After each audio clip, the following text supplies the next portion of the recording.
Students, welcome to the new chapter. This is Civics chapter number 2, day 1, in the context of Civics chapter Understanding Secularism. Students, you must have remember in the previous chapter of Civics only, we talked about the Indian Constitution.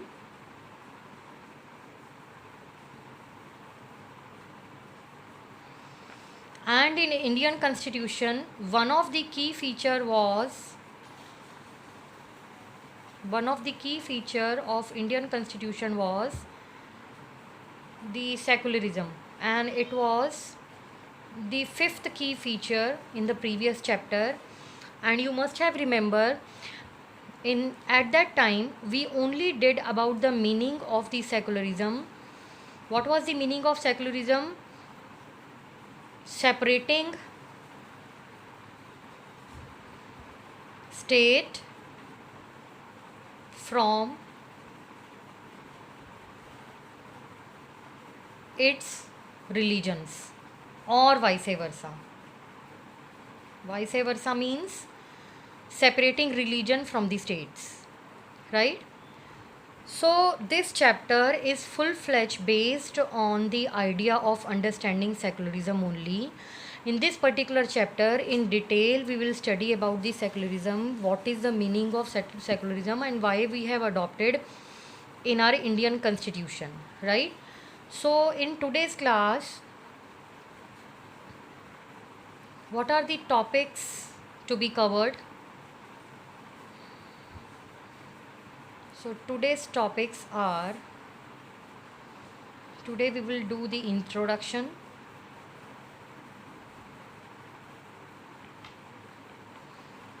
then we will do the meaning of secularism,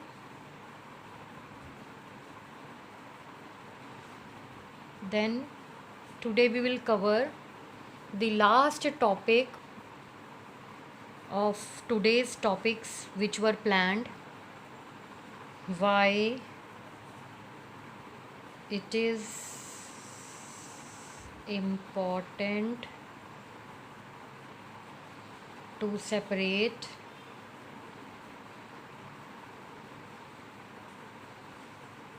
religion from the state. So students, these are mainly the three topics which we are going to cover in day 1 session of Civics chapter Understanding Secularism. Today we will do introduction, then we will do the meaning of the secularism, then we will do why it is important to separate religion from the state, right?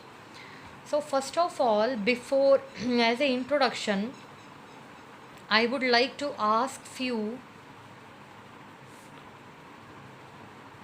questions from you by drawing some signs over here related to the religions, and you tell me of which religion I am drawing the religious sign, right?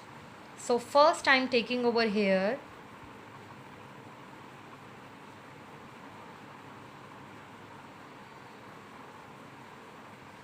of which religion the particular sign is. Yes, the name of the religion is Hinduism. This particular sign is of which religion? Hinduism. Then second, I am taking over here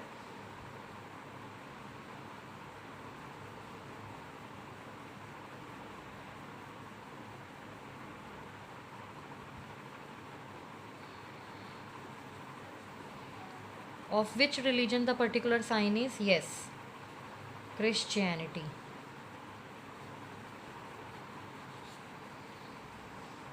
Okay, there are few more religions which are found in India. For example, the third I am taking over here is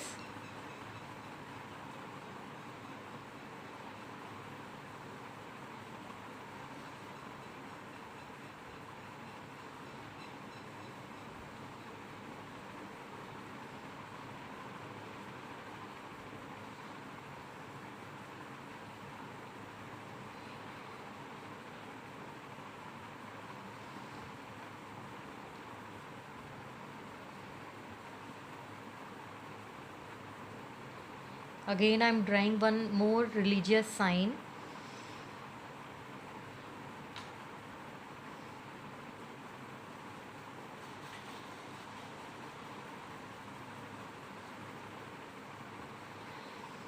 Of which religion the particular sign is?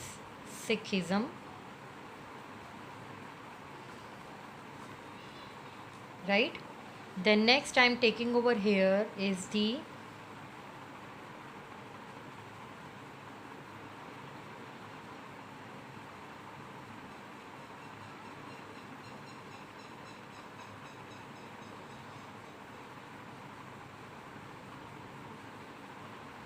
of which particular religion the sign is? This is the religious sign of Jainism. Right? Next,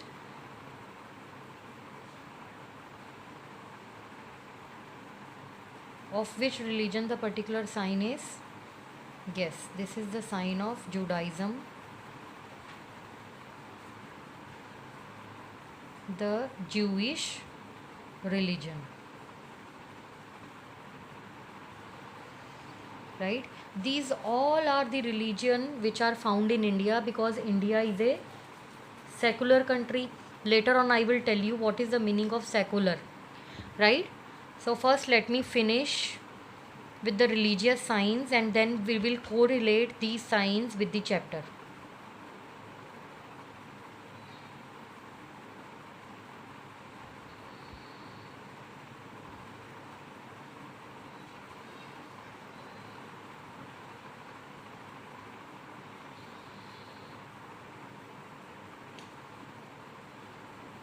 Yes, students, tell me of which religion the particular sign is.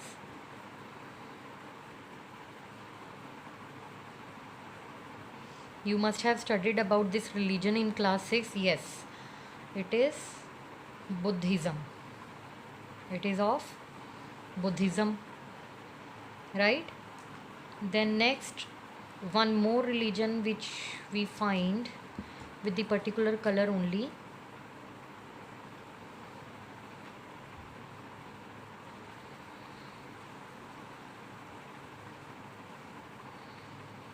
This religious symbol is of which country? Which religion? Yes, Islam. The religious symbol of Muslim community. Right? Then next we can take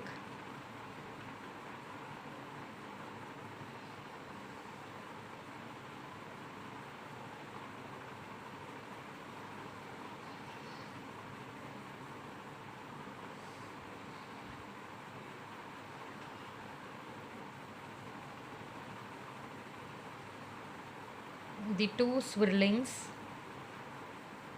wherein the half is of white color and half is filled with the color, and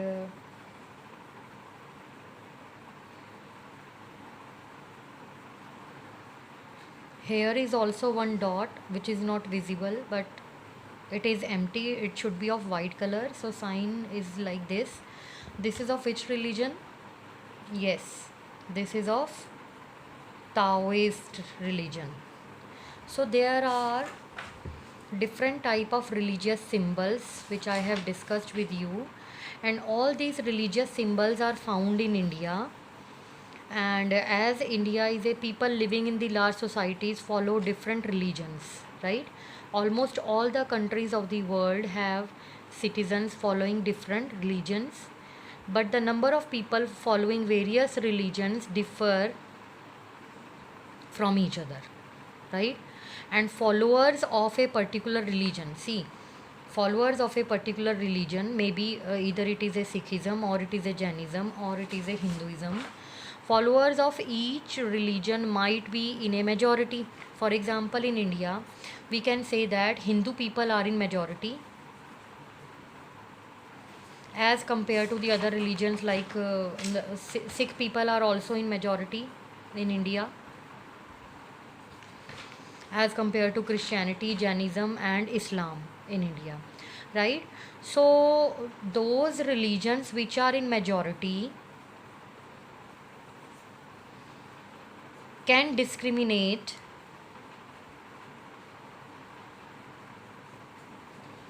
on the basis of number, because they are more in number, on the basis of number,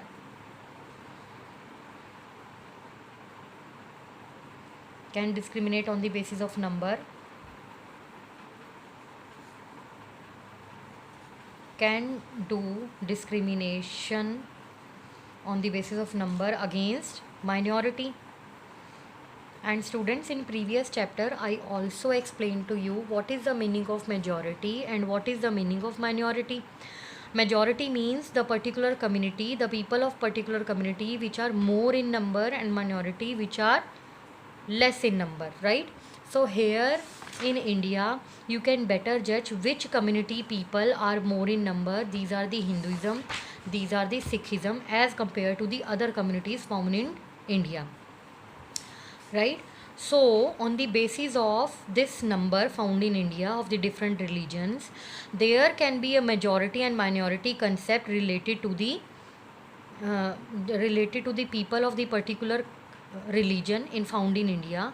So the people who belong to a particular community which is more in number, for example in India Hindu people are more in number, so they can do discrimination with the people who are less in number, who with the particular communities people who are less in number, for example Islam or Jainism or Buddhism or maybe the Christianity as well, right? So in order to safeguard the interest of the particular religion, the word secular came into picture.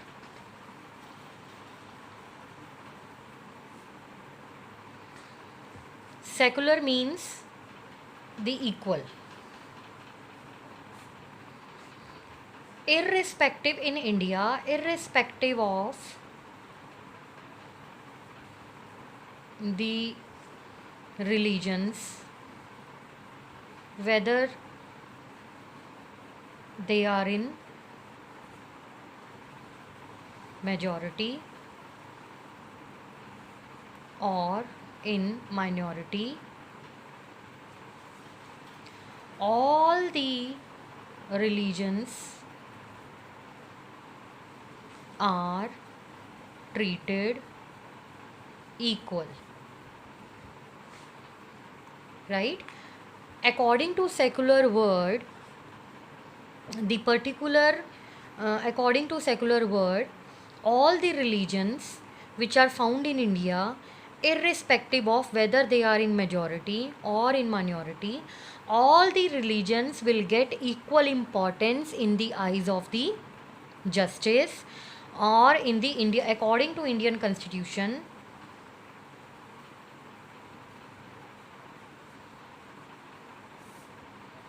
under the 42nd amendment. What is the meaning of amendment over here? Any changes which are done in the law in the Indian constitution, if any article is changed or any changes are done in the constitution, that change in the constitution is known as, or in the law is known as, amendment, right? So the addition of secular word was done in the Indian constitution under which amendment? 42nd amendment, right?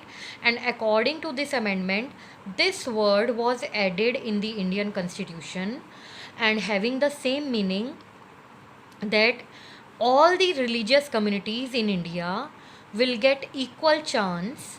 And what is the meaning of then secularism?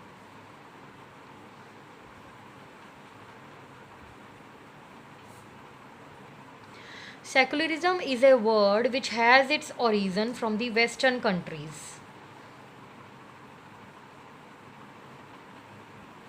right? And relates to the separation of, when the word came from the Western countries, it was having simple meaning: separation of state from the church, right? Separation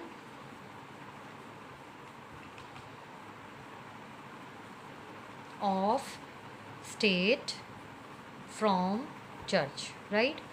But when this word was adopted, it gives the state a position neutrally between the different religions, while at the same at the same time, when the particular word was adopted in India, the meaning of the particular word never represent any type of religion separated from the state, whereas it was having the meaning that the all religions will be treated equally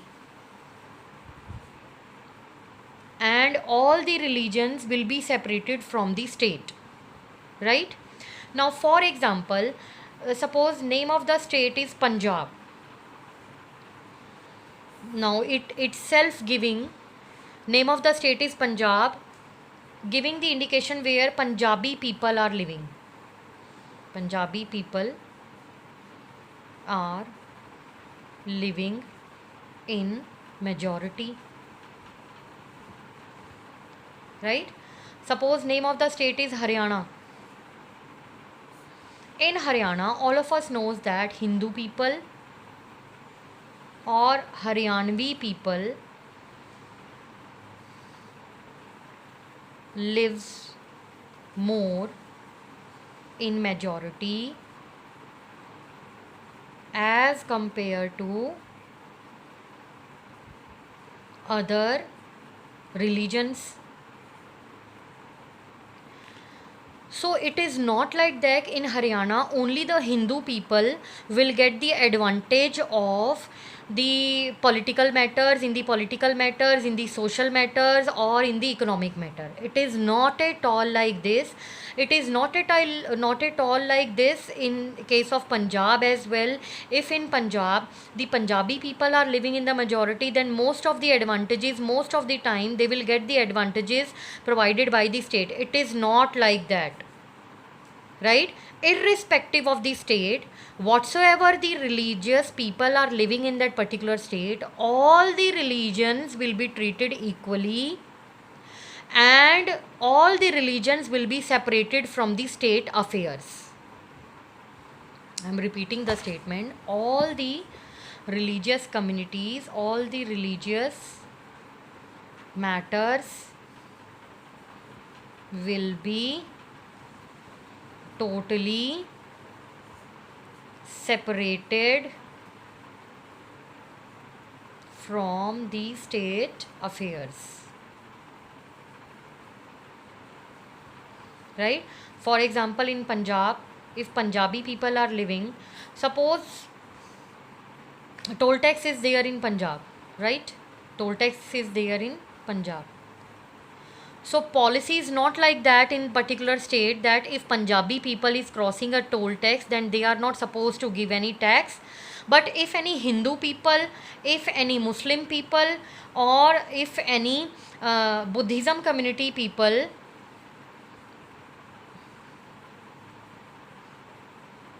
if people belonging to these communities, they are crossing the toll tax from Punjab, they are supposed to give the toll tax. If any Punjabi people is crossing the toll tax in Punjab, then he is not supposed to give the toll tax. But if any people related to these communities, they are crossing the toll tax from the Punjab, then they are supposed to give the toll tax. It is not at all like that. That means whatever the state policies are there, it never are set in the interest of any of the community, right? Whatever the state policies are there, it never promote any religious community if the particular community is living more in number as compared to the other communities. I think I am clear over here. The religious matters are totally separated from the state affairs, and this is the meaning of secularism. The state is totally separated from the whatever the religious people are living in that particular state. The state will totally keep it separate from all the religious communities living in that particular state, right? So secularism meaning is the tolerance of all the religions with special emphasis on the protection of minorities and preservation of communal harmony, right? So if you remember in the previous Students, if you remember, in the previous chapter, I told you I discussed with you one example. There was the class of 60 students, and out of that 40 boys were there and 20 girls were there, if you remember. And there was the educational trip organized by the school, and the teacher asked from the students by giving two options. Option number 1 was Agra and option number 2 was Jaipur, right? And the teacher asked from the students, from the boys and as well as from the girls, to which city you wish to go. Then the boys opted for Agra and the girls opted for Jaipur, but who were in majority? Yes, students, tell me, who were in majority, boys or girls? Yes, you are absolutely right. The boys were in majority and girls were in minority. And because they were in majority, so decision was taken in their favor, and all the 20 girls' decision was neglected. And this was what? This was the tyranny of majority over minority, if you remember that particular example.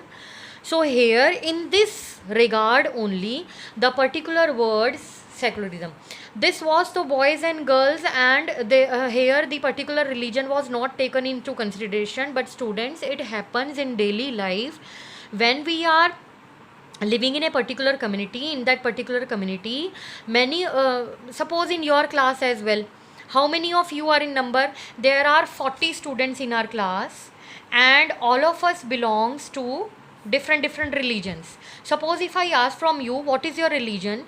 So out of 40, 25 will say that I am Hindu by religion. And there would be rare 1 or 2 students related to the Muslim community, and rest will be of mixed community, like a few were Jainis and a few would be Buddhism community, of Buddhism community, few would be of Christianity community, right? So if I take the decision on the basis of religion, then these communities will be always neglected and decision will be always in the favor of Hindu community. So in order to avoid such situation on the basis of religious discrimination, the word secularism came into picture. Now I hope the meaning of secularism is now clear to you. What is the meaning of secularism, and under which amendment we have adopted the particular clause in the Indian Constitution, right? So this was all about the meaning of secularism, right? So let us move towards our next topic, today's topic. So students, so far till yet we have covered the introduction of the chapter, then we have also covered the meaning of secularism, and now we are going to cover the third one topic of the particular chapter, that is the why it is important to separate religion from the state. So our today's third topic is, and the last topic of this class is, why it is important to separate religion from the state, right? So students, it is important to separate the religion from the state because of many reasons. First reason I am taking over here is the economy must function democratically.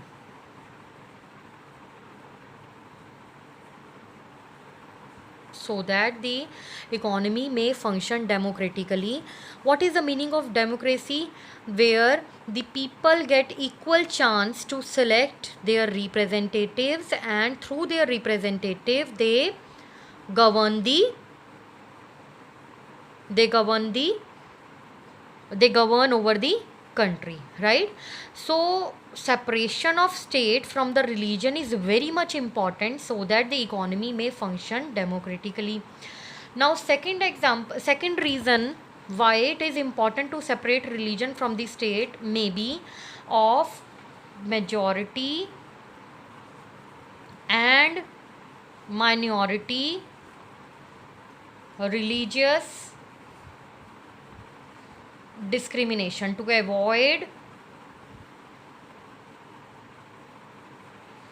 avoid majority and minority religious discrimination, just I have explained to you what is majority and what is minority and what is the majority and minority religious discrimination. So to avoid such type of thing, it is important to separate the religion from the state. Next we can talk over here that if the separation of religion from the state would not be there, then what will happen? The majority could quite easily prevent minorities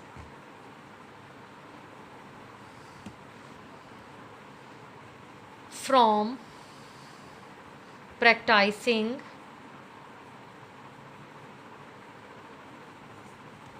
their religion. And it is very much clear, if the particular religious community would be more in number, then it will automatically stop the other religious communities who are less in number to practice their culture, traditions and religious customs, right? So in order to avoid such situation, it is very much important to separate the religion from the state. Next we can talk over here that any form of domination based on religion, it in order to avoid the violation of fundamental rights,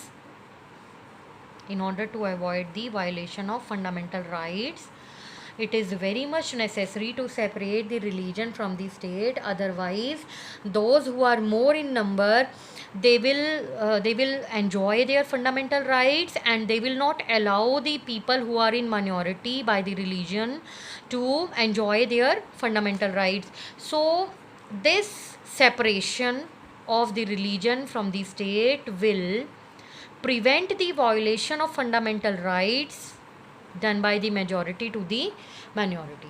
Another reason of separating the religion from the state can be of that it is very much important to separate religion from the state in democratic society, because we also need to protect the freedom,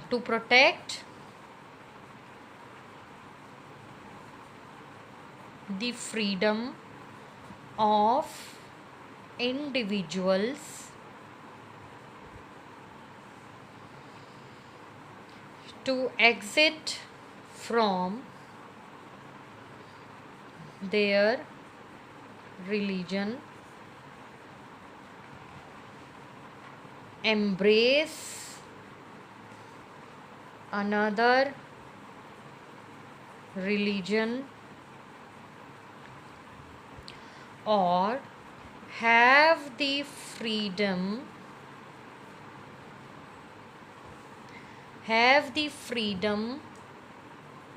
to interpret religious teachings in their own way, right? So what is the meaning of point number 5?